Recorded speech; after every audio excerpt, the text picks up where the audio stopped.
نے جب کعبے کی دیواریں اٹھائیں، یہ بار بار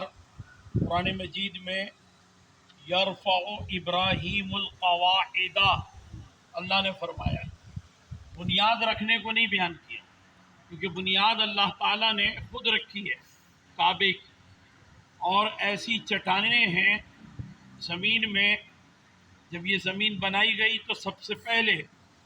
زمین کا جو حصہ پانی پر تھا اور خشک ہوا وہ کعبے کے ہی مقام پر ہے، اور یہ زمین کا مرکز ہے۔ اگر وہاں سے ہر جانب ہر زاویے سے پیمائش کی جائے تو بالکل یکساں اور مساوی فاصلہ ملے گا۔ تو وہاں لوہے یعنی وہ پتھر کی ایسی چٹانیں ہیں جیسے لوہے کی شافتیں ہوتی ہیں، اور انہی کے اوپر دیواریں اٹھائی گئی ہیں۔ تو حضرت ابراہیم علیہ السلام نے جب دیوار اٹھا لی تو اللہ تعالیٰ نے فرمایا کہ اعلان کرو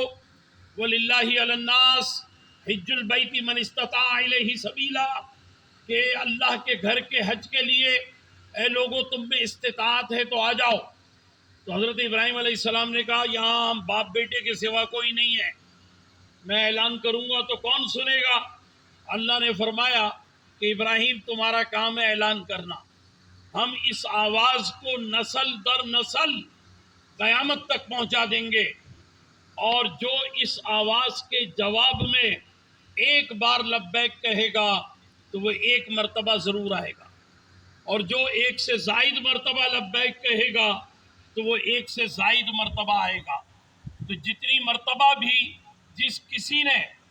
کوئی اپنے باپ کی پشت میں، کوئی اپنی ماں کے رحم میں، جس نے بھی اعلان سنا اور لبیک کہا، اللہ تعالیٰ نے اسے وہاں پر حاضری کی سعادت یقینی طور پر عطا فرمائی یا عطا فرمائے گا۔ تو اس اعتبار سے کعبہ معظمہ، کعبہ مشرفہ جو ہے، یہ اللہ تعالیٰ نے ایسے زمین کے مرکز پر رکھا ہے کہ مساوی پوری دنیا میں اس کا فاصلہ ہے، اور کعبے کے اطراف کی زمین یہ حرم کہلاتی ہے۔ یہ 120 مربع میل اور 345 اسکوائر کلومیٹر ہے۔ مختلف جانب اس کے فاصلے مختلف ہیں، اور حرم کی حدود سے باہر حل کی حدود ہے، اور حل کی حدوں سے باہر میقات کی حد ہے، اور کسی بھی مسلمان کو اجازت نہیں کہ وہ میقات کے اندر جائے اور بغیر احرام کے چلا جائے۔ احرام باندھ کر کے حج اور عمرے کی نیت کرنے والا میقات میں جائے گا، یہ اس کے لیے لازمی امر ہے۔ حضرت آدم علیہ السلام کی تخلیق کا بھی ذکر ہوا، اور حضرت آدم علیہ السلام کو مسجود ملائک بھی بنایا اللہ تعالیٰ نے، اور 18,000 زبانوں میں کسی بھی شے کا جو نام ہو سکتا ہے وہ حضرت آدم علیہ السلام کو سکھا دیے گئے۔ حضرت آدم علیہ السلام کی بڑی عظمت اور عزت اور فضیلت ہے، آپ کا وجود اللہ تعالیٰ نے بغیر ماں باپ کے بنایا، اور میدان عرفات میں بنایا، اور میدان عرفات میں ہی ان کو یہ عزت دی گئی، اور عرفات کے میدان کے دوسری طرف وہ ایک جبل نعمان ہے، اور جبل نعمان کے اندر وادی نعمان ہے، نعمتوں والی وادی، وہاں آپ کو مسجود ملائک کیا، تمام فرشتوں نے سجدہ کیا، پھر اللہ نے فرمایا میرا انتخاب لاجواب ہے،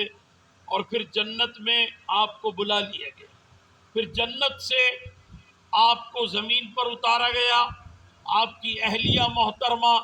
حضرت حوا کو بھی زمین پر اتارا گیا، اور پھر 300 برس تک حضرت آدم علیہ السلام